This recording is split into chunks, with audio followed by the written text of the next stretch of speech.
temperatura. Un termistor es un elemento de detección de temperatura compuesto por material semiconductor sinterizado que presenta un gran cambio en la resistencia en proporción a un cambio pequeño en la temperatura. En general, los termistores tienen coeficientes de temperatura negativos, lo que significa que la resistencia del termistor disminuye a medida que aumenta la temperatura. Ahí tenemos un dibujo de un termistor. Como pueden ver, parece que fuera un capacitor porque es un óxido metálico, como dice acá, ¿no? Es un material semiconductor y con sus dos terminales. Es muy pequeño y, como les decía, parece un capacitor cerámico, físicamente hablando. La palabra termistor procede del término thermally sensitive resistor, que es un resistor térmicamente sensible y constituye un sensor muy preciso y sensible para medir la temperatura. Está disponible en dos tipos, NTC, que es el coeficiente de temperatura negativo, y PTC, coeficiente de temperatura positivo, aunque el NTC es el termistor que se utiliza comúnmente para medir la temperatura. Los termistores se fabrican con una mezcla de metales y materiales de óxido metálico. Una vez mezclados, los materiales se conforman y se hornean en la forma requerida. Los termistores pueden utilizarse tal cual como termistores tipo disco o seguir dándoles forma y montándolos con cables, conductores y revestimientos para formar termistores tipo perla. Los termistores NTC reducen la resistencia según aumenta la temperatura. Eso también se aplica a la cantidad de cambio de resistencia por grado que proporcionará el termistor. Las aplicaciones a temperaturas relativamente bajas de menos 55 grados centígrados, aproximadamente 70 grados centígrados, se usan. En general, termistores de resistencia más baja de 2252 a 10.000 ohmios. Como están viendo ahí, comentando esto, a diferencia de las termocuplas o termistores, miden rangos de temperaturas más bajos, ¿no? y estrechos, porque las termocuplas desde temperaturas negativas hasta temperaturas muy elevadas suelen medirnos, es lo que habíamos visto en la clase anterior. Seguimos leyendo, dice, las aplicaciones de temperatura más alta usan en general los termistores de resistencia más alta, por encima de 10.000 ohmios, para optimizar el cambio de resistencia por grado a la temperatura requerida. Los termistores están disponibles con una variedad de resistencias y curvas. Las resistencias se especifican normalmente a 25 grados centígrados o 77 grados Fahrenheit. En realidad, sí, como dice ahí, los fabricantes son los que proporcionan las curvas o tablas en muchos casos, y en otros también suelen proporcionar el tipo de modelo matemático que relaciona, o ecuación matemática que relaciona resistencia con temperatura, que es a lo que estamos más acostumbrados. Y ahí podemos ver algunos de ellos, cómo va variando la resistencia con respecto a la temperatura. Vean la diferencia, la termocupla tiene un rango de temperatura mucho más amplio en la medida de la temperatura, ¿no? Y en un rango bastante elevado es de comportamiento lineal y después tal vez no tanto, ¿no? El RTD tiene un rango de temperatura más estrecho, pero todavía mide un amplio rango de temperatura y tiene un comportamiento mucho más lineal que el de la termocupla y más sensibilidad. Acuérdense que la sensibilidad se visualiza en estas gráficas por la pendiente. Y aquí estamos viendo este termistor, por ejemplo, fíjense semejante pendiente que tiene y para un rango de temperatura, pero mucho más estrecho, ¿no? Pero es muy sensible, es decir, para pequeños cambios de temperatura, vean la cantidad de variación en la resistencia. Por eso es un elemento un sensor muy sensible para el registro de temperatura, en comparación de estos otros, ¿no? Fíjense, la termocupla no tiene casi ninguna sensibilidad comparado con lo que es el termistor, pero mide rangos de temperatura más elevados. A diferencia, leyendo decimos, a diferencia de los RTDs y los termopares, los termistores no tienen estándares asociados a su resistencia en comparación con las características de temperatura o curvas. En consecuencia, hay una gran variedad para elegir. Por tanto, esta curva es una aproximación, en realidad van variando de acuerdo al modelo o a la fabricación, ¿sí? Pero en general sí tienen una pendiente así como se muestra acá. Cada material del termistor proporciona una resistencia diferente en comparación con la curva de temperatura, es lo que acabamos de decir, ¿no? Difieren entre uno y otro, un modelo y otro. Algunos materiales ofrecen una mayor estabilidad, mientras que otros tienen resistencias más altas, por lo que se pueden fabricar en termistores más grandes o más pequeños. Estamos viendo nuevamente algunos de ellos, hasta aquí el NTC. Los representamos al termistor como una resistencia variable, ¿no es cierto? Como es el NTC, la resistencia disminuye cuando la temperatura aumenta. Y fíjense, aquí está en un rango entre 25 y 100 grados centígrados. Un rango bastante estrecho de medición de temperatura, pero que puede ser útil para algunos tipos de aplicación, por ejemplo, para control de temperatura de medio ambiente o, digamos, en los rangos de calentamiento de agua que no son muy a presión atmosférica, ¿no? Y aquí tenemos el PTC, que como pueden ver es mucho más sensible en un cierto rango de temperatura, ¿no? Porque miren la pendiente que aquí muestra. Por eso es que se usa, ya es demasiado, ¿no? Se usa más el tipo NTC, es lo que acabamos de ver.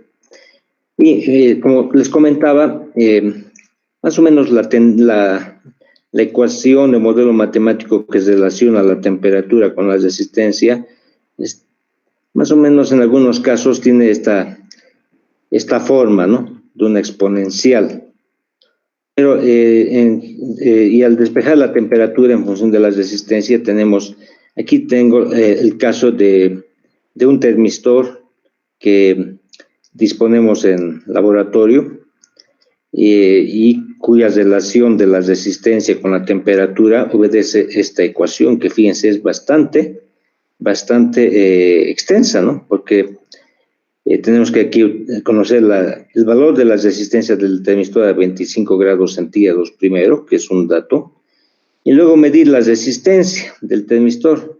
Y conocida la resistencia, el fabricante que nos proporciona los valores de los coeficientes A1, B1, C1 y D1, podemos hallar el valor de la temperatura para dicha resistencia. Entonces aquí tenemos la ecuación de la variación o sea, cómo podemos encontrar la temperatura en función de la resistencia.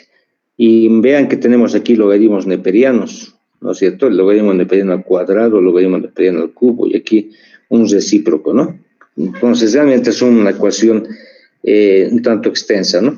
Que no es tan problemática en estos días por el potencial con el que contamos con nuestros softwares, ¿no? Los softwares de programación o calculadoras. De todos modos, se ve que no es una ecuación fácil de encontrar y tenemos que disponer de los datos del fabricante de cuánto será el valor de A1, B1, C1 y D1. Y aquí estamos mostrando cómo podríamos hacer la instalación. Como habíamos visto esto, es igual como habíamos visto el caso del RTD o PT100. Es una resistencia variable y hacemos la conexión divisor de tensión o de voltaje. De manera que esa resistencia variable se convierte en un voltaje variable de 0 a 10 voltios. Es lo que nosotros queremos. Veremos ahora, no sé si hay alguna consulta sobre los termistores. No se olviden que hemos utilizado termistores en el experimento de coeficientes, como les había recordado antes, en el experimento del laboratorio de física 102, en el experimento coeficientes de dilatación lineal, colocábamos el termistor pegado a los tubos de prueba, que los calentábamos y queríamos saber su temperatura. Pero si se acuerdan, ahí teníamos que relacionar esa resistencia con una temperatura, pero con una tabla, no era una fórmula, no había la fórmula. El fabricante nos daba una tabla para relacionar la resistencia con la temperatura, porque es de repente tan extensa esta fórmula o no digamos, muy adecuada, de modo que los fabricantes prefirieron entregarnos ese registro en una tabla, ¿no? Entonces también así pueden encontrar ustedes la relación entre resistencia y temperatura. ¿Alguna pregunta sobre termistor? Como pueden ver, puede ser aquí quería mostrarles, fíjense, en un rango de control de temperatura muy estrecho, se puede aproximar una relación lineal, ¿sí? Como aquí pueden ver, si estamos trabajando en un rango de temperatura de unos 5 grados, por decir, 6 grados, en ese rango, como que es cuasi lineal, ¿no? Se puede aproximar, ¿no? En pequeños rangos, es como el concepto de la derivada, ¿no? Para pequeños valores de delta X, se supone que la relación es lineal, ¿no? En el cambio de Y. Y esto entonces se constituye en un buen sensor para hacer sistemas de control de temperatura constante en aire acondicionado, supongamos, ¿no? Veamos ahora lo que son los termostatos.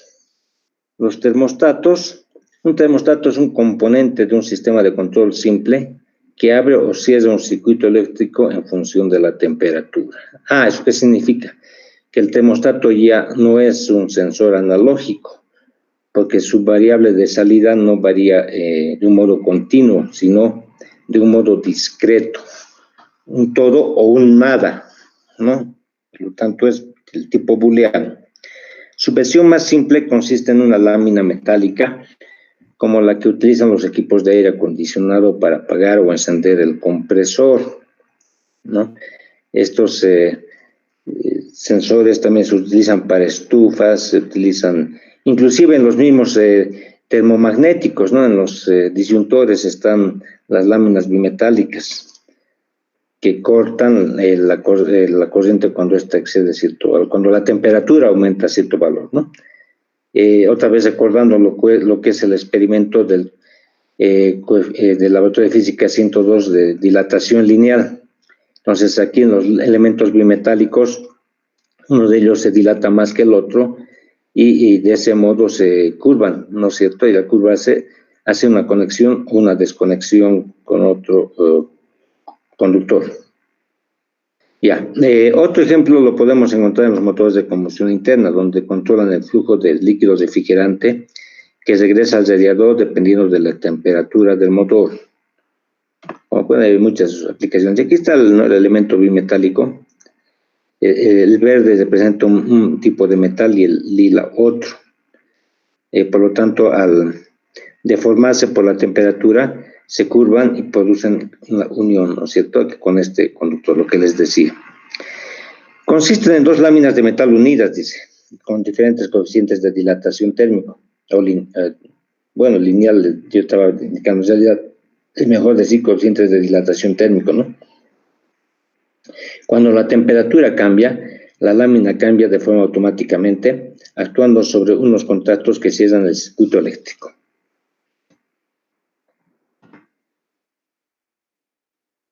Pueden estar normalmente abiertos o normalmente cerrados, cambiando su estado cuando la temperatura alcanza el nivel para el que están preparados, ¿no? Como les decía, es del tipo discreto, todo o nada. Ese es lo primero que tenemos que hacer nosotros al ver un sensor. Si este es del tipo discreto, todo o nada, booleano, o es analógico, o es del tipo digital. Digital decimos cuando se usan muchos bits, o nosotros tenemos que verificar o cuantificar la frecuencia de la señal del todo o nada. Hay otro tipo de termostato de gas encerrado en un bulbo lleno de gas o líquido. Un poco me hace recuerdo eso también. Hay uno que tipo espiral que se usa en los refrigeradores, ¿no? Que es un bulbo también. Consiste en un gas encerrado dentro de un tubo de cobre de acá que vemos. Cuando la temperatura sube, el gas se expande y empuja la válvula para que realice una determinada función, ¿no? Aquí está el diafragma, cambian la función. Para regular se modifica el volumen del tubo variando la presión, ¿no? Entonces se puede hacer regulación de ese modo. Igual acá en el bimetálico se pueden hacer regulaciones a través de un resorte que normalmente llevan estos acá. Y ese resorte inclusive nos permite regular la histéresis de manera que se conecta a una temperatura y se desconecta a otra. Aquí está la representación, ¿no?, del termostato, lo que hemos visto. Actúa por temperatura y está muy similar al símbolo que hemos utilizado para los para la protección térmica, ¿no?, para los relés térmicos. ¿Se acuerdan que utilizamos esta simbología en circuitos eléctricos? Que también ahí se utilizan este tipo de elementos bimetálicos dentro de los disyuntores, lo que les decía, ¿no? Bien, entonces ahí también, en este caso también se pueden hacer regulaciones, ¿no? Y tiene el mismo esquema eléctrico. Y he sacado de esta página del internet algunas comparaciones entre uno y otro de los sensores de temperatura, ¿no? Y vemos los más conocidos, estas termocuplas del tipo EJKT, el RTD, que es la termoresistencia, los termistores, los bimetálicos, bueno, no lo hemos visto, pero estamos viendo las ventajas y desventajas, ¿no? Entonces, por ejemplo, las termocuplas tienen buenas o sea, repetibilidad, no se repiten los valores siempre que hagamos las lecturas y miden un rango muy amplio, sobre todo, ¿no? Mientras que las ventajas del RTD es que tiene más precisión, más exactitud y tienen más linealidad, ¿no es cierto? Lo mismo los termistores tienen un pequeño pequeño error, ¿no? Pero son buenos. Los bimetálicos se van deteriorando físicamente, ¿no? Son mecánicos, casi todos ellos, y llegan a deteriorarse con el tiempo. Y aquí están algunas desventajas, ¿no? No son muy convenientes a 40 grados centígrados, etcétera, ¿no? Entonces, estos son un resumen de comparación entre los diferentes sensores de temperatura. Vamos a pasar. Hay también otros elementos o sensores de temperatura como este de acá, que parece, como ustedes pueden ver, como un transistor, pero solo con 2 pines, ¿no? Y se llama el LM35. El LM35 es un circuito electrónico sensor que puede medir temperatura. Su salida es analógica, es decir, te proporciona un voltaje proporcional a la temperatura. El sensor tiene un rango desde menos 55 a 150 grados centígrados. Su popularidad se debe a la facilidad con que se puede medir la temperatura. Incluso no es necesario un microprocesador o microcontrolador para medir la temperatura, dado que el sensor LM35 de acá es analógico, basta con medir con un multímetro el voltaje de salida del sensor. Entonces aquí directamente nos da una salida en voltios en función de la temperatura, ¿no? Para convertir el voltaje a la temperatura, el LM35 proporciona 10 milivoltios por cada grado centígrado. Es la relación que nos da. Entonces, el LM35, sus características principales. La resolución de 10 milivoltios por cada grado centígrado, voltaje de alimentación. Por ejemplo, este sensor se puede alimentar desde 4 voltios hasta 20 voltios de corriente continua. Es analógico. Número de pines, 3 pines. Aquí parece que fueran 2, ¿no? Pero son en realidad 3. No está viéndose claramente. Parece un transistor realmente, ¿no? Pero es un LM35. Tiene tierra, voltaje de alimentación y voltaje de salida. No requiere calibración y este tipo de precisión que suele tener, ¿no? Consumo de corriente es muy pequeño. Y esos son los tipos de empaquetados. Han debido ver en la materia previa que el tipo de cobertura que aquí tienen se denomina por esta norma, ¿no? Entonces hay está disponible en esas normas. Y aquí se ve más claramente ello, ¿no? El voltaje de corriente continua puede estar al extremo, GND al otro y el voltaje de salida al medio. Este es el tipo de empaquetado TO92, que es distinto que el que hemos visto hace un rato, ¿no? Porque este es más pequeño, ¿no? Bien, entonces con eso habíamos terminado algo sobre lo que son los sensores de medición de temperatura que en procesos térmicos son muy utilizados, ¿no? La mecatrónica, la automatización está muy relacionada, sobre todo la parte de control, ¿no? En procesos térmicos. Vamos a ver ahora otra característica de los sensores. Una importante es el tiempo de respuesta. Los tiempos de respuesta son importantes también. Pueden ser de primer orden, por ejemplo. Y aquí estamos colocando el caso del termómetro de mercurio inmerso en un fluido. Bueno, este no es un sensor, el termómetro de mercurio, según nuestra definición, pero nos permite entender este ejemplo de qué significa sistema de primer orden. Entonces, tenemos aquí, en realidad, la temperatura del fluido, ¿no? Que es la magnitud de entrada, aquí en este recipiente, y la temperatura del termómetro T sub T, que es la magnitud de salida. O sea, tenemos la temperatura que queremos medir, que es la del fluido, y la temperatura que nosotros estamos registrando con el termómetro de mercurio. Este termómetro de mercurio tiene una capacidad térmica, ¿no es cierto?, que está determinado por su masa y capacidad y calor específico de cada uno de los componentes. Es la capacidad térmica del mercurio. Mientras más elevada sea su masa y su calor específico o capacidad calorífica, mayor será su capacidad térmica, ¿no? Ese es el concepto térmico que ustedes ya conocen bien. Luego tenemos la resistencia térmica del vidrio a la transferencia de calor. Y también, o sea, el otro proceso térmico está en función de cuán bien conduce el vidrio, el calor del fluido al mercurio para que se transfiera dicho calor, ¿no? De ese modo. Entonces aquí hay un proceso tanto de transferencia de calor como de capacidad calorífica del sensor en sí. Y por eso lo medimos con un circuito equivalente, con una resistencia. Las resistencias en realidad el recíproco de la conductividad térmica, ¿no? Cuán bien se conduce o cuán mal se conduce el calor. Y la capacitancia, que es su equivalente de la capacidad térmica de mercurio y el conjunto de vidrio y todo el sistema con su capacidad calorífica y su masa, en otras palabras, ¿no? Que es el equivalente a un capacitor en un circuito RC. Esta es la temperatura del fluido, es la temperatura que queremos medir.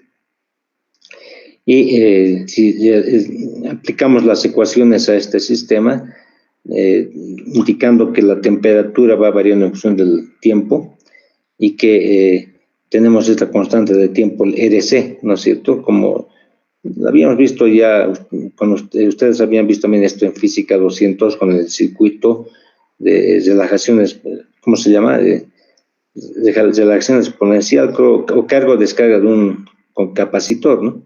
Y tenemos una resistencia y una capacitancia en ese circuito.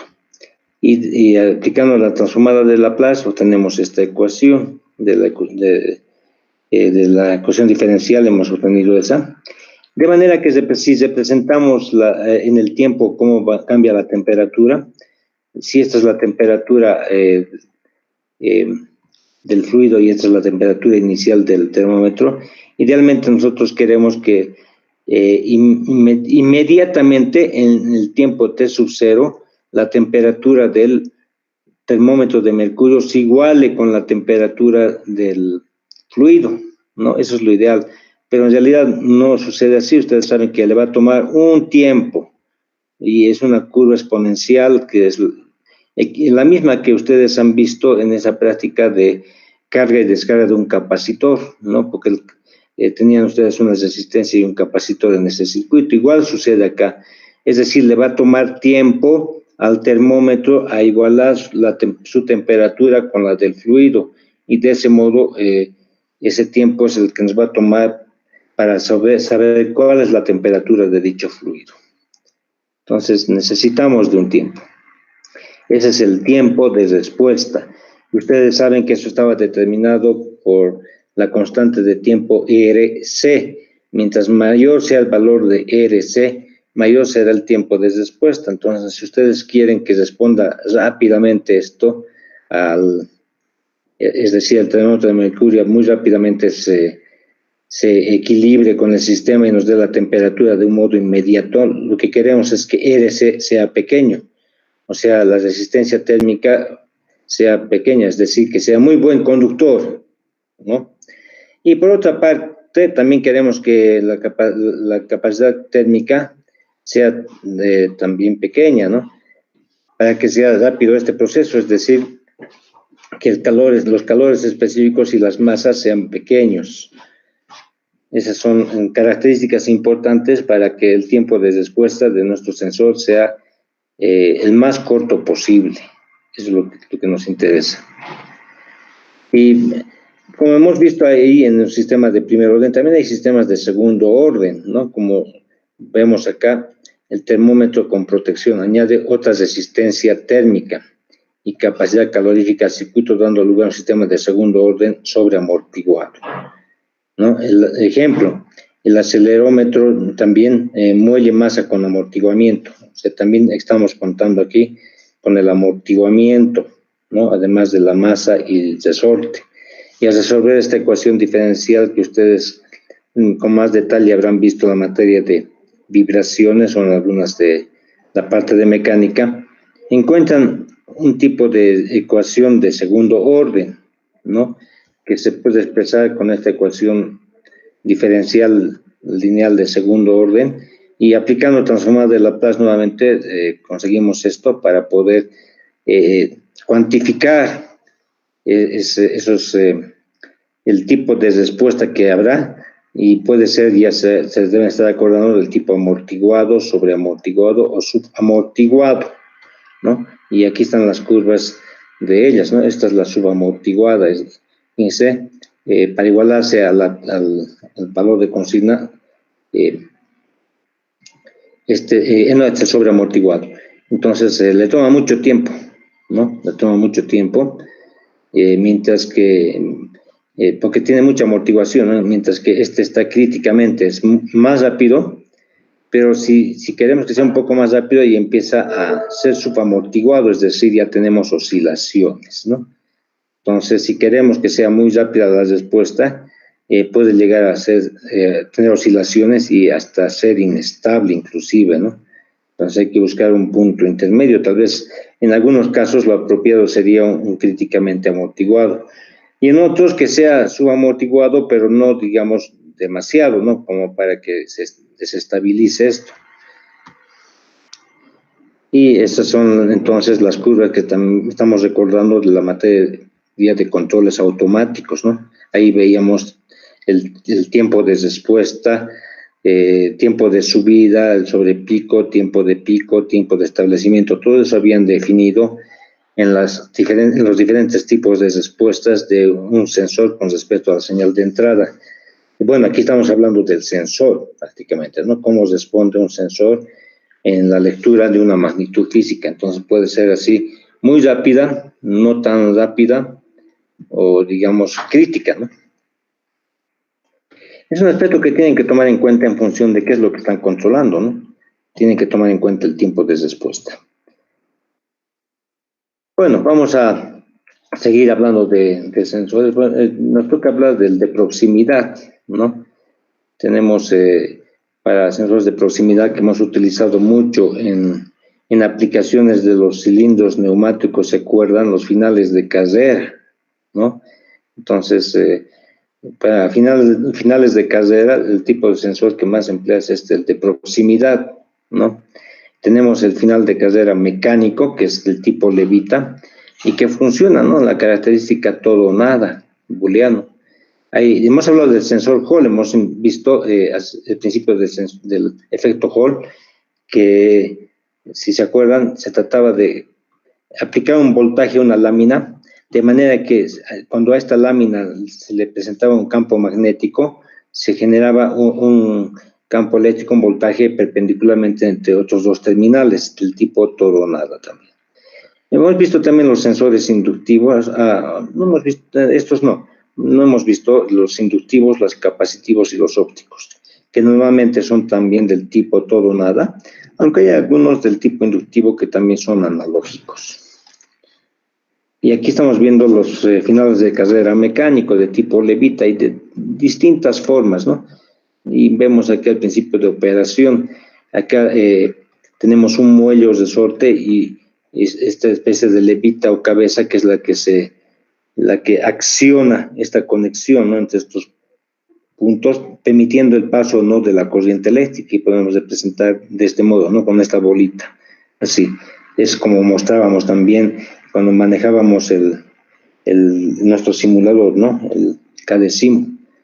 Y aquí tenemos otros tipos, ¿no?, tipo botonera, tipo levita, y muchas formas de este final de carrera mecánico, que es realmente un sensor, ¿no?, porque estamos detectando la presencia de un elemento a través de decir, ahí pasa o no pasa corriente, ¿no? Ese es un tipo de, pues, sensor, porque estamos llevando un tipo de magnitud eléctrica.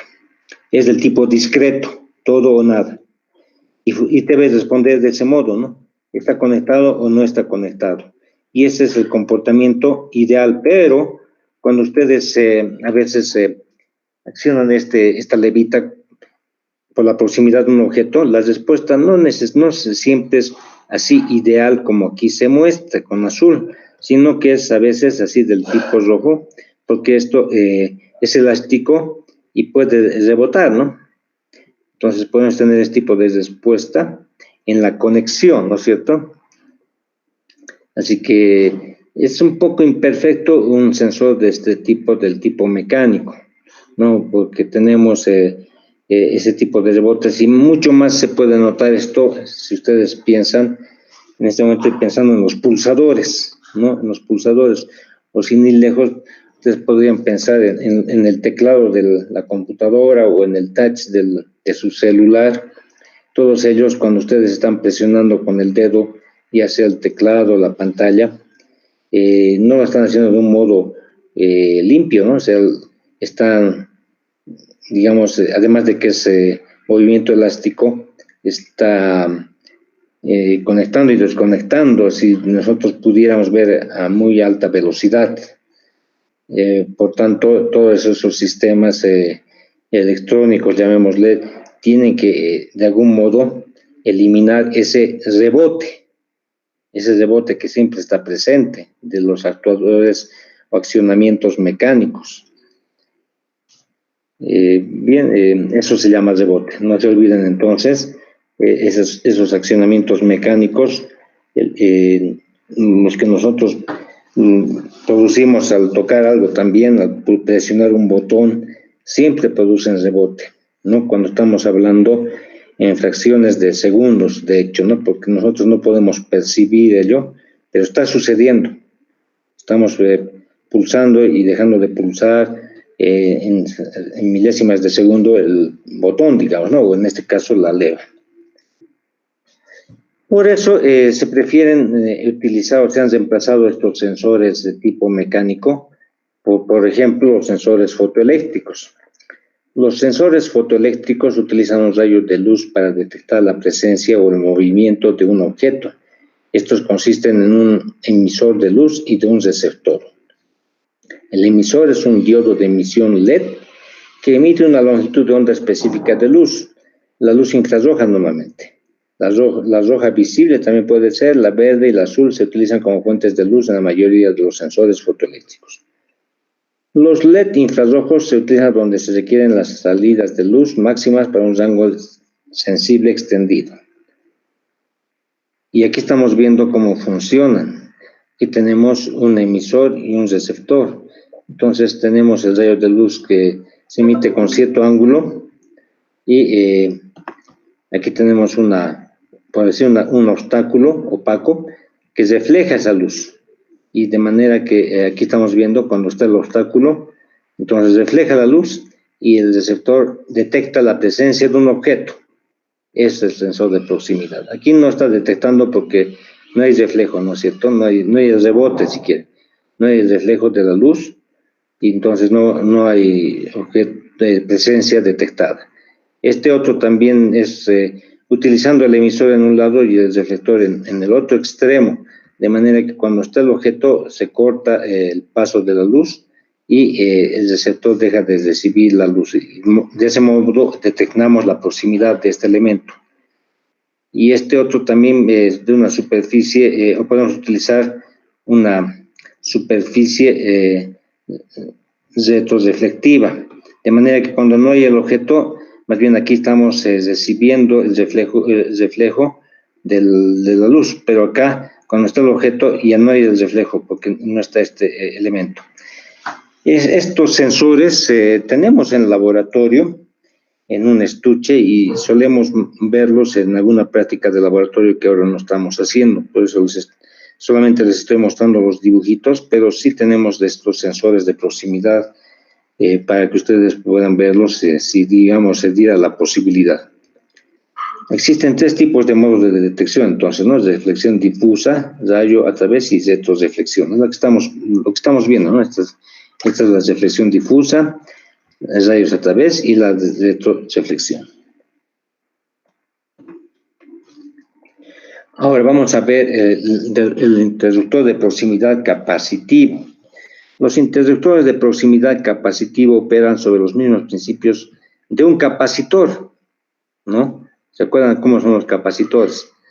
La sonda capacitiva del sensor actúa como el polo positivo y la tierra como el polo negativo.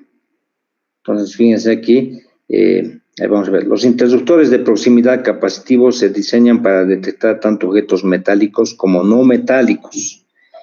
Estos detectan su presencia generando un campo electrostático y detectando los cambios en este cambio que se producen cuando el objeto se aproxima.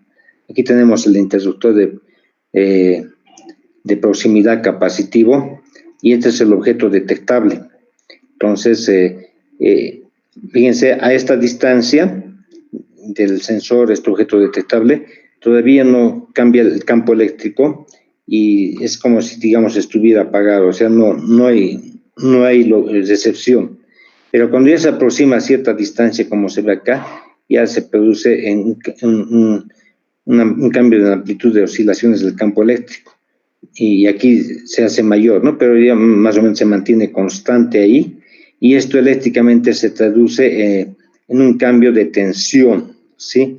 Y aquí hay un cambio continuo, como que analógico, variable, pero nosotros se coloca aquí un nivel de operación de conexión 1 y de desconexión otro, ¿no? Ustedes se acuerdan de la histéresis, ¿no?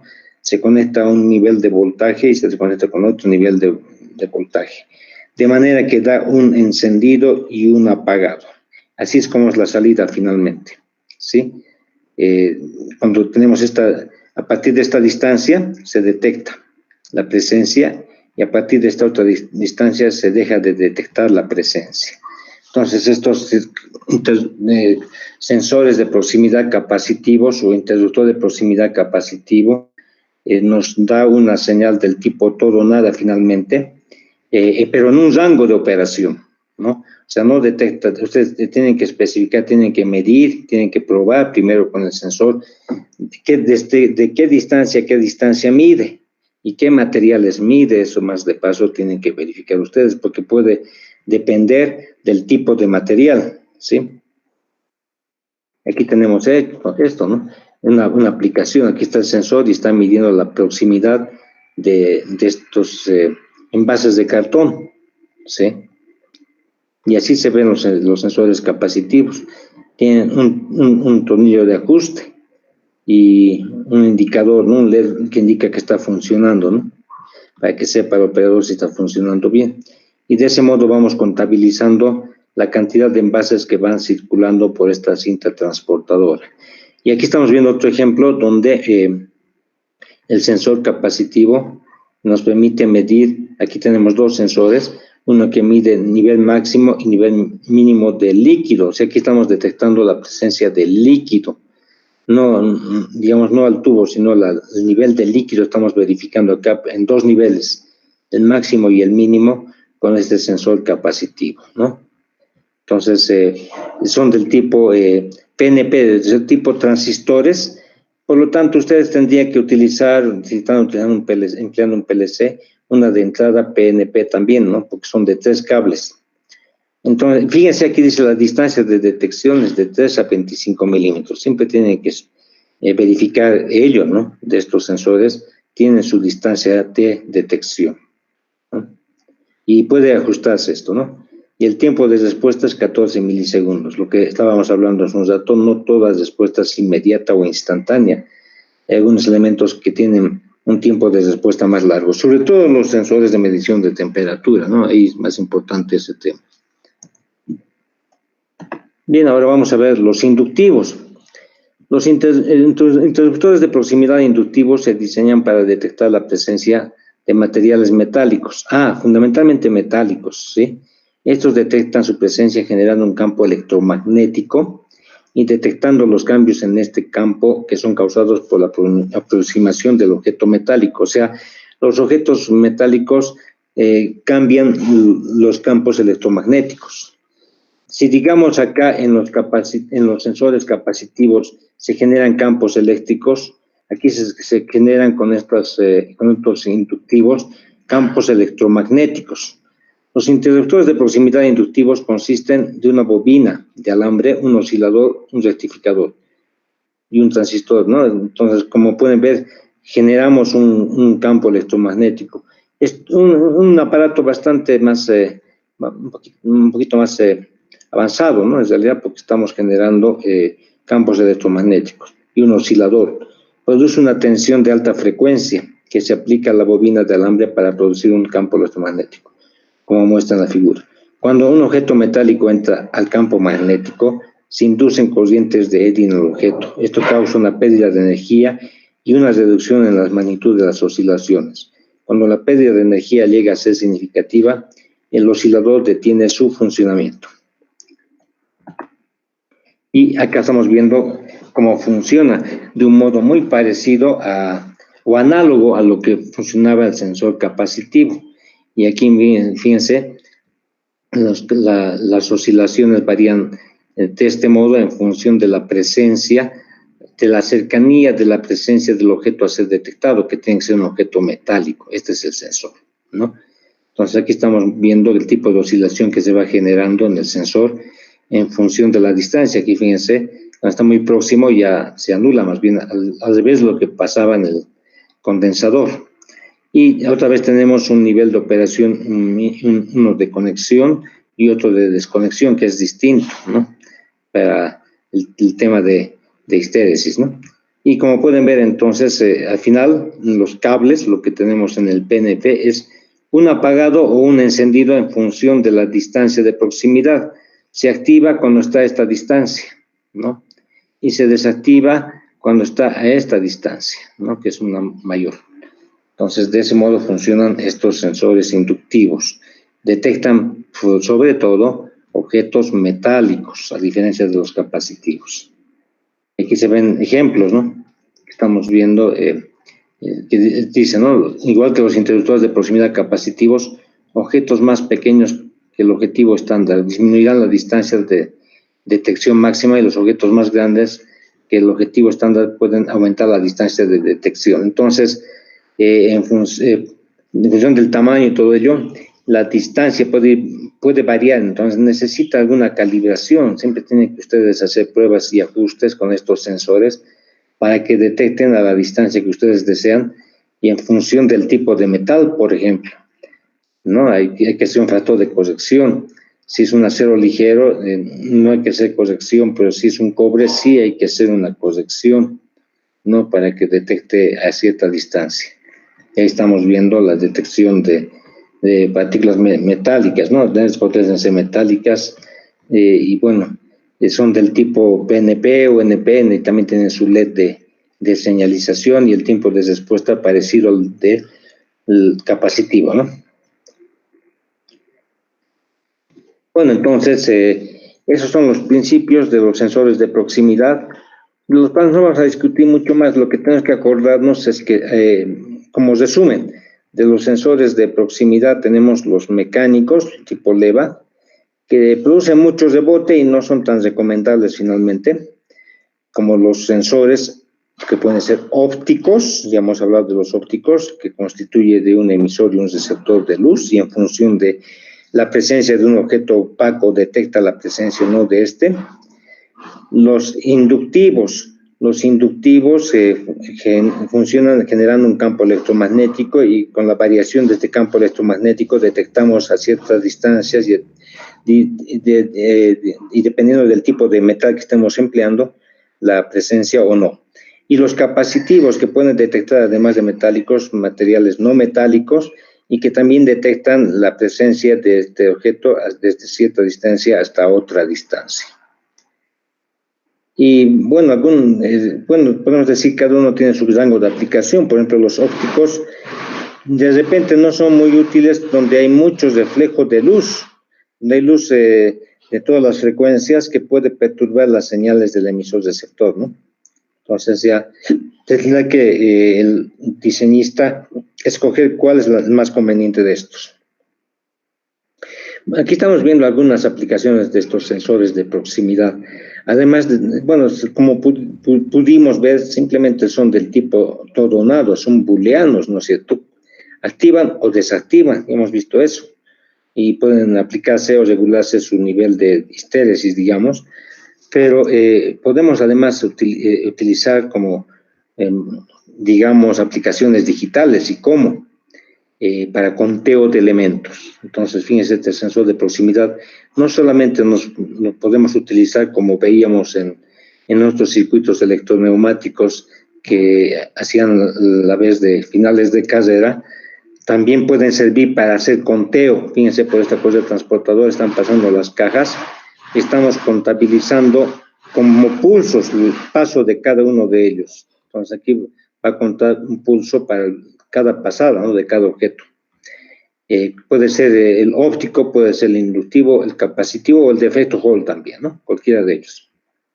Y aquí tenemos para movimientos giratorios, y habíamos visto que es muy utilizado el de efecto Hall en los vehículos, ¿no? Para medir en una rueda dentada que está conectada al cigüeñal la velocidad en función de la frecuencia del paso de estos dientes, ¿no? Si pasan a una alta frecuencia, quiere decir que están a más velocidad que si pasan a baja frecuencia, y en función de eso podemos calcular la velocidad, ¿no? Los tacómetros también se fabrican de ese modo.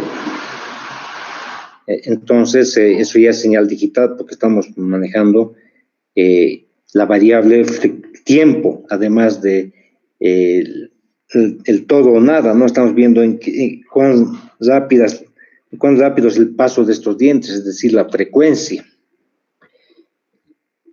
Aquí estamos viendo, por ejemplo, para ver el desplazamiento. También podemos medir, fíjense, con la unión de varios sensores del tipo booleano, estamos en realidad formando una señal digital, porque están agrupados todos ellos, son 6 bits, y esto da un número, ustedes se acuerdan, ¿no? Esto da un número, y en función de dónde esté detectándose la presencia del objeto, se genera un número, y ese número se traduce en un desplazamiento.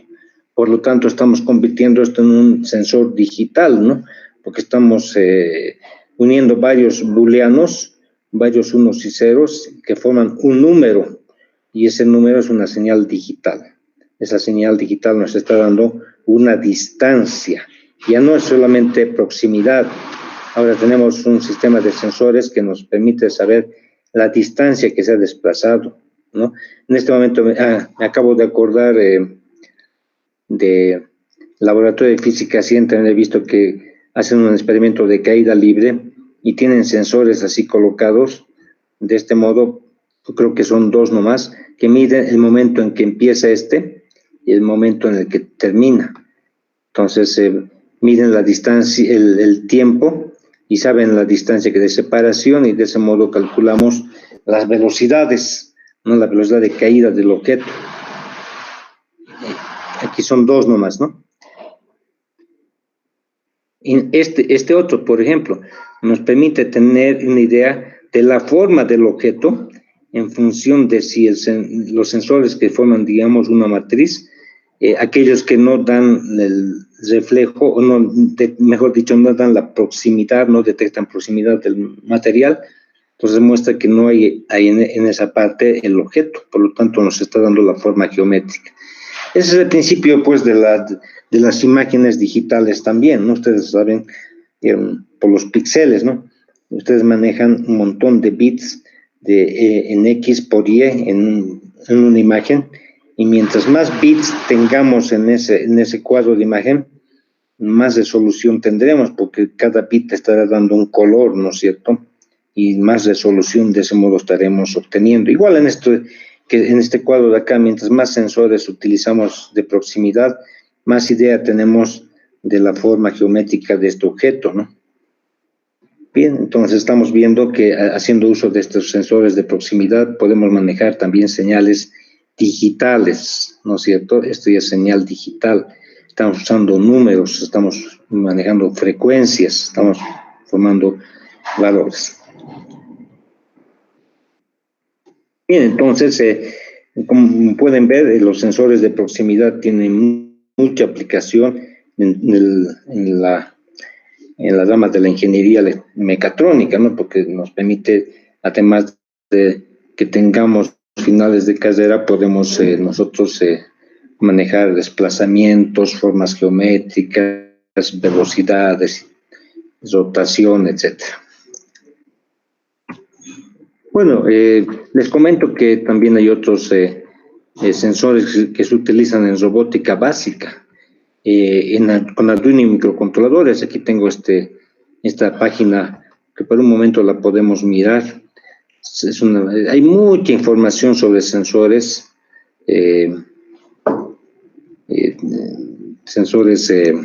para mecatrónica básica. Vamos a ver si podemos entrar un ratito a esta página. Vamos a entrar. Aquí está. El sensor está un poco lento. Y tenemos aquí, fíjense la cantidad de sensores que hay. Sensores de módulo de sensor, bueno, pulso cardíaco, dice que, ¿no? Acelerómetro, este es más de aplicación e interés mecánico, ¿no? Para vibraciones. Otro acelerómetro, aquí tenemos para medida de presión atmosférica. Aquí tenemos inclusive una mini cámara, este es un sensor, y es un dispositivo complicado, ¿no? El sensor óptico de reflexión es del que estamos hablando, ¿no? De temperatura y humedad relativa, no lo conocí, fíjense, hay hartos. Este es de temperatura digital, para decirlo, el M35. Tenemos de temperatura, no especifica si es termocupla, ¿no? Este es de sensor de proximidad, este es de proximidad, pero este es el óptico, pero de luz infrarroja. Tenemos caudalímetros, ¿no? Aquí está el encoder, les había comentado, ¿no? Para motos reductores. Tenemos para flujos. Aquí tenemos la carga extensiométrica que habíamos comentado, que mide deformación en realidad, ¿no? Están ligadas a las celdas de carga. Y bueno, esto es muy conocido, por ejemplo, de distancia ultrasónico. Este es analógico porque mide el tiempo en que una onda ultrasónica se emite y se refleja, ¿no? Y vamos a hablar sobre esto en un ejemplo de un laboratorio de mecatrónica. Detección de movimiento. Esto simplemente detecta movimiento, ¿no? Para seguridad, digamos, en hogares. Como pueden ver, este es de humedad del suelo, ¿no? Entonces hay infinidad de sensores finalmente que se pueden utilizar y ahora disponibles con esta moda que ha venido de Arduino, ¿no? Conductividad eléctrica, ¿no? Sensor de oxígeno, sensor de pH, hay una infinidad de sensores. Aquí está el LM35 de temperatura del que habíamos comentado. Tenemos este es ultrasónico para prueba de agua, gravedad. Bueno, realmente muchos sensores de voltaje, otros de temperatura y humedad, otros de existencia. Detecta la presencia o no de luz, este es el sensorcito. En función de la luz, da una señal analógica de resistencia. Acelerómetros, sensor de gas amoníaco, benceno, sensor de alcohol, de gas metano, gas natural licuado de petróleo, sensor de gas licuado de petróleo. Como pueden ver, hay un montón de sensores realmente. No podemos verlos a todos. No todos están estrictamente relacionados con la actividad de la mecatrónica, pero a veces necesitamos para alguna aplicación específica de ellos, ¿no? Sensor de llama infrarroja, sensor de gotas de lluvia. Fíjense las cosas la cantidad de sensores que hay ahora. Nivel de líquido, inclinación, iluminación, sensor de peso. Bueno, eso es una celda de carga, ¿no? Pero más pequeñita. Sensor de presión diferencial. Este es el sensor de proximidad del que estábamos hablando, ¿no? Inductivo, está, NPN, es el que estamos comentando. Este es el PT100, el de temperatura. Sensor de turbidez analógica, no sabemos para qué será, hay que indagar sobre tantos sensores que hay. Sensor de humedad, proximidad. Este es el de proximidad inductivo. Este es de proximidad también, y así. Ya son aparatos grandes, ¿no? Entonces, así hay muchos tipos de sensores, como pueden ver, para diferentes proyectos que ustedes quisieran realizar. Y en las tiendas de Arduino, en la calle Murillo, ustedes pueden ir y preguntar para algún proyecto específico que ustedes quisieran hacer, ¿no? Entonces, esos ya son para aplicaciones de robótica básica. Pero los que más hemos estado viendo son los del tipo industrial, ¿no? Que acabamos de mirar hace un rato. Bien, entonces eso sería con respecto a sensores. Vamos a pasar a hablar más bien ahora un poco de actuadores, si no tienen algún comentario o consulta que hacer. Vamos a ver entonces algo de actuadores.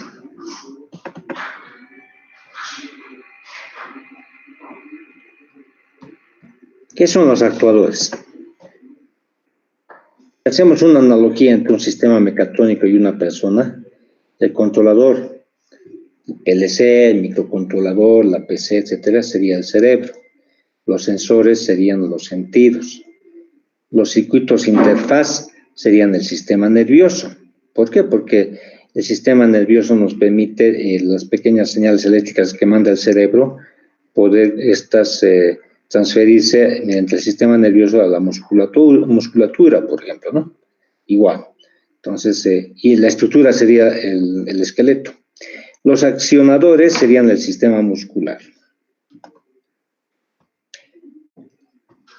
Un actuador es un dispositivo inherentemente mecánico, cuya función es proporcionar fuerza para mover o actuar otro dispositivo mecánico. La fuerza que provoca el actuador proviene de tres fuentes posibles: presión neumática, presión hidráulica y fuerza motriz eléctrica. Por entre paréntesis, motor eléctrico o solenoide. Dependiendo del origen de la fuerza, el actuador se denomina neumático, hidráulico o eléctrico. Y entonces nosotros los mecánicos tenemos que saber esto, ¿no? Que los actuadores fundamentalmente son los neumáticos, hidráulicos o eléctricos. Los más comúnmente utilizados, de hecho, son los eléctricos, ¿no? Con toda esa diversidad que hay de motores eléctricos. Pero los neumáticos e hidráulicos también son importantes, ¿no? Y algo hemos visto ya de los neumáticos, y hay una materia de neumática donde hace más uso de ellos. El actuador más común es el actuador manual o humano, es decir, una persona mueve o actúa un dispositivo para promover su funcionamiento. Con el tiempo se hizo conveniente automatizar la actuación de dispositivos, por lo que diferentes dispositivos hicieron su aparición. Actualmente hay básicamente dos tipos de actuadores: los lineales o rotatorios, o sea, aquellos que nos permiten tener movimientos de tipo lineal o aquellos que nos permiten tener movimientos de rotación. A partir de las condiciones de carga pueden determinarse algunas de las características requeridas para el motor. Una puede ser que el par sea constante, prácticamente independiente de la rotación o velocidad de rotación. Aquí estamos viendo en este gráfico el torque en función de la velocidad angular. Fíjense que no importa a qué velocidad angular estemos, el torque siempre es el mismo. ¿Y cuál es el ejemplo de esto? Las grúas, los cabrestantes, guindastes y transportadores de correas bajo carga constante. Es decir, no importa a qué velocidad esté girando el motor, siempre el torque va a ser el mismo, o relativamente constante, no va a variar en gran medida. Otro es el par que varía linealmente con la rotación. Ejemplos, los molinos de rodillos, bombas de pistón, cepillos y sierras para madera. A medida que aumentamos la velocidad, aumenta el torque, ¿no? Ustedes pueden imaginar una sierra para madera, si aumenta la velocidad, aumenta el torque, ¿no? En los molinos de rodillo lo mismo, ¿no? Más velocidad, más torque requerimos. Tenemos otro, el par varía con el cuadrado de la velocidad de rotación, o sea, es potencial. Ejemplos son los ventiladores, mezcladoras, centrifugadoras, bombas centrífugas, bombas de vacío y compresores. A más velocidad el torque tiende a ser cada vez mayor de un modo potencial, al cuadrado, ¿no? Y hay otros también que son al revés, ¿no? Par que varía inversamente con la rotación, resultando potencia constante. Ejemplo, máquinas, herramientas como las fresadoras, ¿no? Al aumentar la velocidad, el torque disminuye un poco, ¿no? Eso sucede en las fresadoras. Por lo tanto, es importante saber qué es lo que vamos a accionar para tener una idea de cómo tendrá que ser el torque a generar con nuestro actuador. Hay otros también, el par que varía de forma no uniforme con la rotación, no siendo suficientemente exactas las aproximaciones por funciones matemáticas. Hay algunas que son irregulares, ¿no? Y aquí se pone cualquier curva. Características par velocidad de motores eléctricos. La curva par velocidad es la curva que muestra la dependencia entre el par desarrollado por un motor eléctrico y su velocidad angular. Entonces, así como habíamos visto hace un rato, la relación entre velocidad y torque o par, en función de la carga, los motores también tienen sus características de par velocidad. En general, el comportamiento de esta curva característica de los motores es distinto del de las cargas, pues los motores eléctricos tienden a presentar un decrecimiento del par motor para velocidades crecientes, ¿no? Eso pasa en general para los motores. Aquí vamos a ver caso 1, motores síncronos. Son motores en los que la velocidad es absolutamente constante, sincrónicamente con la frecuencia de la red de alimentación e independientemente de la potencia que lo solicita. Entonces, la velocidad es constante. Analizando desde el punto de vista de accionamiento, se puede decir que, fijada la frecuencia de la red o el motor sincrónico, acciona una carga dada en la rotación síncrona o no la acciona. Entonces, fíjense, la velocidad va aumentando, pero da hasta un par máximo, ¿no? Llega a un par máximo, no puede exceder el valor. Esas son las máquinas síncronas, ¿no? Cuya velocidad se mantiene relativamente constante para cualquier y el torque para cualquier torque, pero tiene un torque máximo, ¿no? El que puede generar, no puede pasar de ello. Estamos viendo aquí el caso que hemos visto al comienzo de la materia, los motores de inducción o jaula de ardilla, ¿no? Los motores asíncronos, más frecuentemente denominados de inducción, son motores cuyo par disponible disminuye en la medida en que la velocidad aumenta a partir de cierta velocidad. Entonces, cuando ustedes arrancan el motor, el comportamiento de su torque va variando, ¿no? Conforme vamos llegando a la velocidad de operación. Tenemos un torque que comienza a disminuir un poco, después sube a un nivel máximo y luego va disminuyendo de un modo relativamente continuo hasta que se iguala con el par, digamos, nominal o el par de carga, ¿sí? Y si se iguala con ese par de carga, ahí tenemos la velocidad nominal.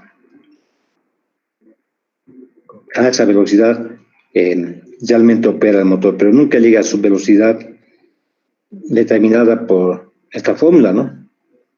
La frecuencia de la señal, el número de polos que tenemos, nos determina la velocidad del motor. Pero es una velocidad que solamente se puede dar si el torque de accionamiento es cero. Pero siempre hay un torque de accionamiento, inclusive que el que necesita el motor para funcionar, aunque esté en vacío. Para moverse a sí mismo necesita un torque, por lo tanto, nunca llegamos a esa velocidad máxima, ¿no? Que puede ser 1500 RPM. Siempre estamos en un valor menor, generando un torque que pueda accionar nuestro elemento que queremos manipular, ¿no? Esa es la curva, entonces, característica del motor de inducción. ¿Cómo podemos variar la velocidad, controlar la velocidad con relación al voltaje de línea? Nos podemos ver acá que el voltaje lo podemos incrementar y fíjense, podemos nosotros obtener mayor velocidad igualándonos con el torque. Este es el torque de carga. Más o menos parece que fuera un poco potencial, ¿no? O sea, correspondería a la de un ventilador, digamos. Entonces, si usamos 60 voltios, aquí llega el equilibrio. El torque del motor con el torque de la carga se igualan y tenemos esta velocidad. Si aumentamos el voltaje de 60 a 90 voltios, entonces esta se hace la curva.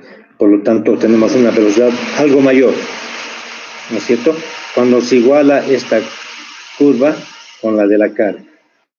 Si en cambio aumentamos a 120 voltios, este voltaje se iguala con la de la carga aquí y ha aumentado un poco más la velocidad. Entonces podemos manipular la velocidad de un motor de inducción incrementando el voltaje. Y esto en función de dónde se equilibra el torque del motor con el torque de la carga. Pero también podemos, aquí podemos tener una curva característica par velocidad para todas las frecuencias. Miren, en función de la frecuencia podemos tener esta serie de curvas. Y a medida que vamos aumentando,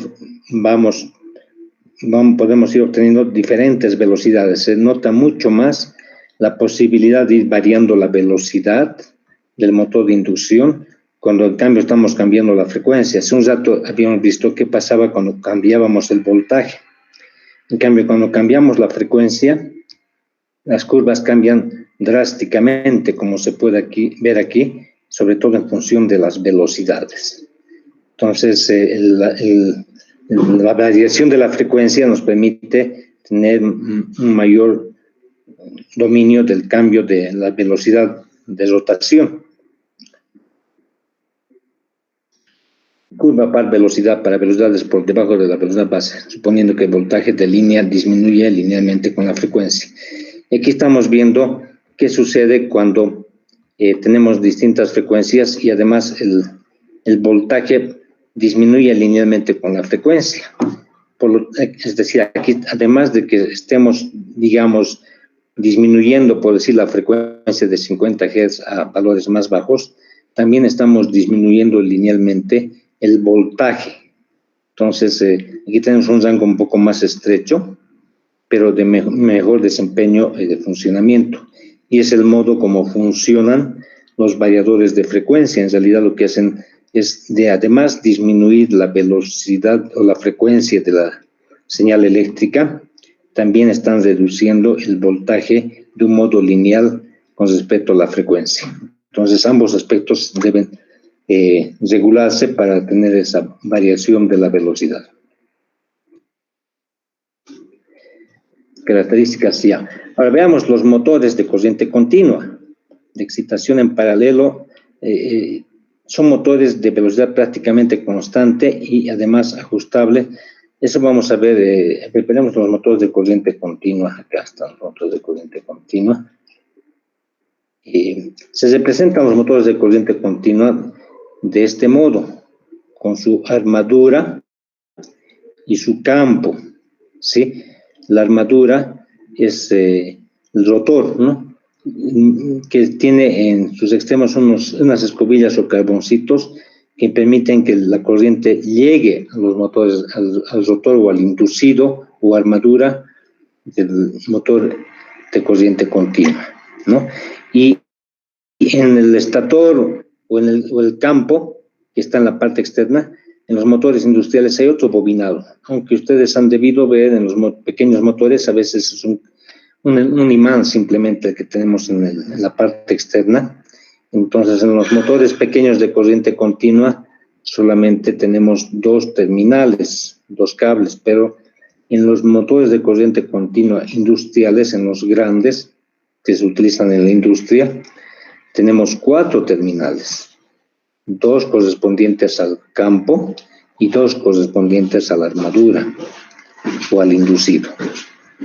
Entonces, ¿cómo vamos a conectar estos motores de corriente continua? Podemos conectarlos así como en este caso es en serie, que es un caso atípico que vamos a comentar después. Este es el normalmente empleado en paralelo. Entonces, la fuente de corriente continua se coloca en paralelo, el campo con la armadura o inducido. Hay otros que son de tipo compuesto también. Y este es el imán permanente que les comentaba, en el que el campo es un imán permanente, ¿no? Entonces, solamente hay que alimentar al imán permanente. Ya, eso quería recordarles, ¿no? El de paralelo, el imán permanente. Hay uno que es compuesto. Y, bueno, el de serie universal. Esto vamos a comentar aquí. Esto quería explicarles antes de entrar aquí. Aquí estábamos, ¿no?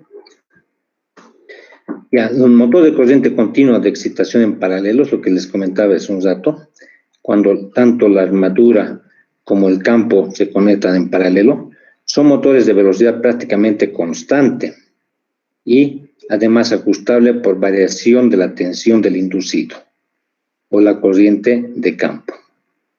Entonces, podemos nosotros tener control de velocidad variable en función del voltaje aplicado. Y las características del torque en función de la velocidad son más o menos de este modo. Son cuasi lineales y cada línea representa para un voltaje diferente, ¿no? Aquí es un voltaje mayor, voltaje menor. Como pueden ver, en función del voltaje que apliquemos y del torque que tengamos, tendremos una velocidad angular. Entonces, fíjense, si digamos tenemos un torque acá y estamos con este voltaje, esta será la velocidad. Pero el torque no siempre se mantiene constante, puede variar un poquito, ¿no? Entonces varía ahí. Y como pueden ver, la velocidad angular no se modifica en gran medida, a pesar que el torque puede ir variando, ¿no? Porque por la característica de esta curva, ¿no? Si fuera una línea vertical sería perfecto porque no afectaría la velocidad angular, ¿no? Como el motor sincrónico, pero ese tiene un límite del torque, ¿no? Pero esto más o menos se aproxima, ¿no? Entonces, es bueno para el motor de corriente continua para poder tener niveles de velocidad relativamente constantes. Por eso en muchas aplicaciones industriales se utilizan los motores de corriente continua, porque son más fáciles para controlar en su velocidad, a pesar de que el torque puede ir variando, ¿no? De todos modos, habría que aquí se suele hacer un control PID para detectar la velocidad de salida y en función de eso aumentar ligeramente el voltaje. Al incrementar ligeramente el voltaje aumentamos la velocidad, ¿no? Yendo en ese sentido. Aumentamos el voltaje y vamos en ese sentido. Entonces, los motores de corriente continua son más fáciles de controlar en su velocidad con un sistema PID, ¿no? Mientras que en los motores de corriente alterna, no. Los motores de corriente alterna tenemos la frecuencia y la curva de torque. Pero fíjense, la regulación entre la frecuencia y el voltaje no nos dan una relación lineal, son curvas, ¿no? Por lo tanto, más difícil controlar o, sobre todo, tener una velocidad estrictamente constante, que son situaciones que a veces se desean en aplicaciones de la mecatrónica, ¿no? Tener una velocidad fija, constante, ¿no? Posicionamiento es uno de los aspectos más importantes de esta área de la ingeniería. Por eso los motores de corriente continua son preferidos muchas veces. Estamos viendo los motores de corriente continua de excitación en serie. ¿Se acuerdan? Un rato les mostré cuando colocamos en serie la bobina de la armadura con la bobina del campo. Son motores de par variable con la velocidad. Fíjense, esta curva muestra que con un pequeño cambio en el torque, sobre todo en esta área, la velocidad cambia drásticamente. O sea, esa configuración en serie nos muestra que no nos sirve para mantener la velocidad constante.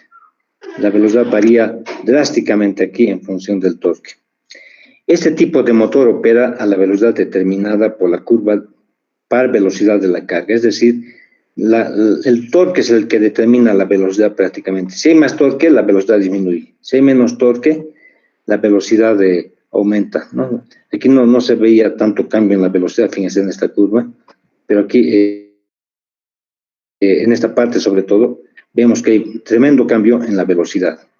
Entonces se ajusta la velocidad en función del torque, diríamos. Y entonces ¿para qué sirve este tipo de motor o este tipo de conexión en serie?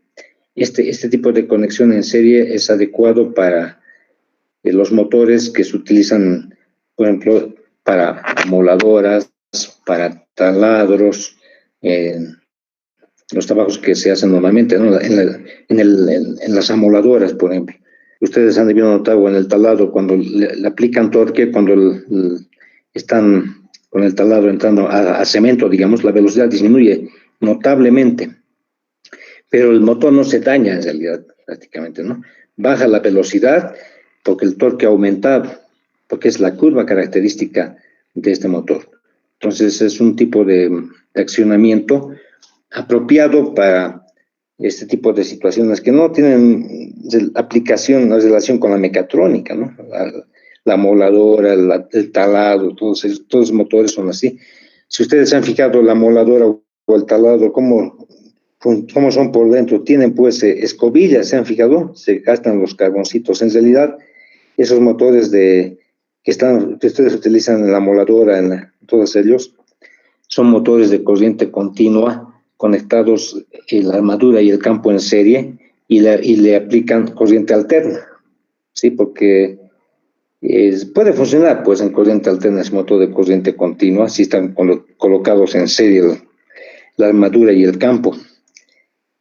Y es por eso que es el único tipo de motor, digamos, cuando está trabajando en corriente alterna, que tiene escobillas. Y es la parte que se gasta, ¿no? Ustedes saben que el mayor problema de los motores de corriente continua es el desgaste de sus escobillas. También podemos ver este tipo de motores en las licuadoras, en las batidoras, en todos esos electrodomésticos, porque igual, en función de la carga, la velocidad puede bajar o aumentar de un modo que, digamos, le permite al motor poder combatir, digamos, con estos cambios drásticos de torque que se pueden presentar, pero que no nos permiten, en contraposición, de tener una velocidad constante. Entonces, esa es la característica de los motores de corriente continua. Estos son los universales, ¿no? Este es el que acabamos de ver dónde está. Aquí está mostrándose la construcción del motor de corriente continua, ¿no? Aquí están los carboncillos, ¿no? Estos están aquí en contacto con este conmutador y estos se van desgastando con el tiempo. Y al desgastarse, entonces llega un momento que no hay buen contacto y hay que parar y hay que hacer el cambio de estas escobillas. Esa es la característica de los motores de corriente continua, porque como no pueden inducir corriente los motores de corriente, en corriente continua, no se puede inducir como los motores de inducción, los motores de jaula de ardilla, los que hemos estado viendo en los simuladores, que son todos los motores de corriente alterna de los talleres industrias. Ahí no necesitamos escobillas, ¿no? Porque se induce el campo magnético con la corriente alterna variable, ¿no? Entonces, pues los mejores motores para aplicaciones de taller, de industria, de potencia, son los de inducción jaula de ardilla, pero su velocidad no se controla tan fácilmente. Han visto que tienen que regular la velocidad, la frecuencia y el voltaje. Mientras que en los motores de corriente continua, cuando tenemos una configuración en paralelo, podemos colocar así, en paralelo como este, o podemos tener un voltaje variable en el inducido simplemente. Es más fácil el control, ¿sí? Es más fácil de controlar la velocidad. Pero en contraposición tenemos el tema de las escobillas, ¿no? Su mantenimiento se hace más dificultoso. Bien, con eso tendríamos terminada la clase de hoy. No sé si tienen alguna consulta antes de terminar, porque vamos a empezar con el laboratorio.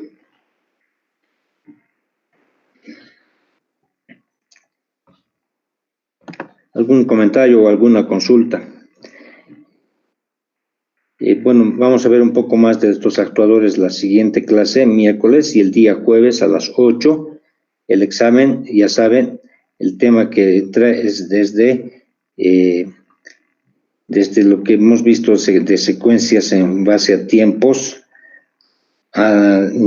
manejando el tema de señales analógicas, contadores, pues que hemos visto de PLCs, eso en PLCs, y luego ya hablamos sobre señales digitales, cómo programar señales digitales, luego el convertido analógico digital, señales analógicas, sensores y tratamiento de señal, ¿no? Y algo de actuadores que estamos viendo ahora. Eso entraría en la segunda parte, en el parcial del siguiente jueves. ¿Alguna pregunta?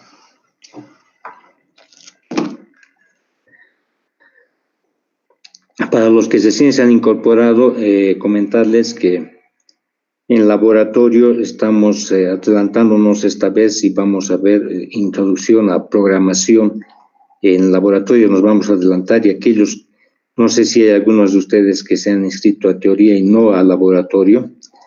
Si hay algunos de ustedes que están en ese caso, les aconsejaría que hagan las clases de laboratorio para de ese modo igualarse con lo que es la programación en C de Arduino, que hoy vamos a empezar en laboratorio. Esta vez nos vamos a adelantar en laboratorio, ¿sí? Debido a la suspensión de las 2 semanas consecutivas de las clases de miércoles. Una pregunta. Sí. Sobre esas clases que va a adelantar, ¿igual va a entrar al examen? Sí, va a entrar al examen. Por eso yo les aconsejo a todos aquellos que no se han inscrito al laboratorio, si hay alguno de ustedes, que voluntariamente ustedes pasen la clase del laboratorio o se pongan al día con ello, porque nos hemos perjudicado mucho con estas 2 semanas, ¿no?